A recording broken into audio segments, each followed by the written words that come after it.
Social মিডিয়ায় বিভিন্ন troll করে বলার চেষ্টা করেছিলেন যে আমি বোধহয় ভোটে দাঁড়াতে চাইছি, বিভিন্ন দলের সাথে আমি এ করছি, এরকম নয়। আমার পেজে গেলে আপনি দেখতে পারবেন যে তৃণমূল, বিজেপি বা সিপিএম যে যখন অনাচার করেছে আমি তার বিরুদ্ধে লিখেছি, কারণ কোনো দলের প্রতি আমার কোনো ব্যক্তিগত শত্রুতাও নেই, ব্যক্তিগত ভালোবাসাও নেই। কোনো নেতা বা কোনো দলের থেকে আজ পর্যন্ত আমি কোনো আনডিউ অ্যাডভান্টেজ নেইনি। কিন্তু এটা আমি কেন করি, কি আমার এজেন্ডা? আমার এজেন্ডা খুব স্পষ্ট। এক, আমি সোশ্যাল সায়েন্স নিয়ে লেখাপড়া করেছি এবং আমি সমাজের তুলনামূলক প্রিভিলেজ শ্রেণী থেকে বিলং করি। আমার বেঁচে থাকার মতো রসদ আছে, পকেটে কিছু পয়সা কড়ি আছে এবং শিক্ষা আছে।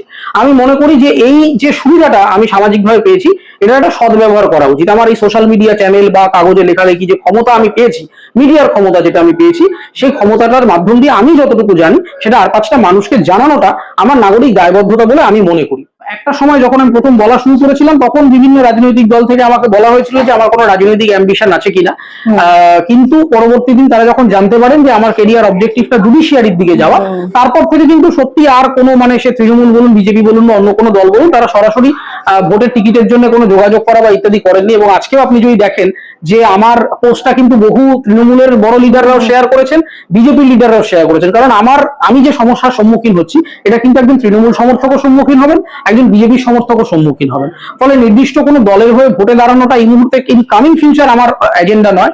আমার এজেন্ডাটা হচ্ছে যে ওভারঅল সিস্টেমটাকে কিভাবে, যেটা ম্যালফাংশন হয়ে গেছে সেটাকে ঠিক করা, এবং তার জন্য মানে যখন তৃণমূলের মানুষের হয়ে কথা বলছি তারা হয়তো সেটাকে প্রশংসা করছেন, বিজেপি আক্রমণ করছে।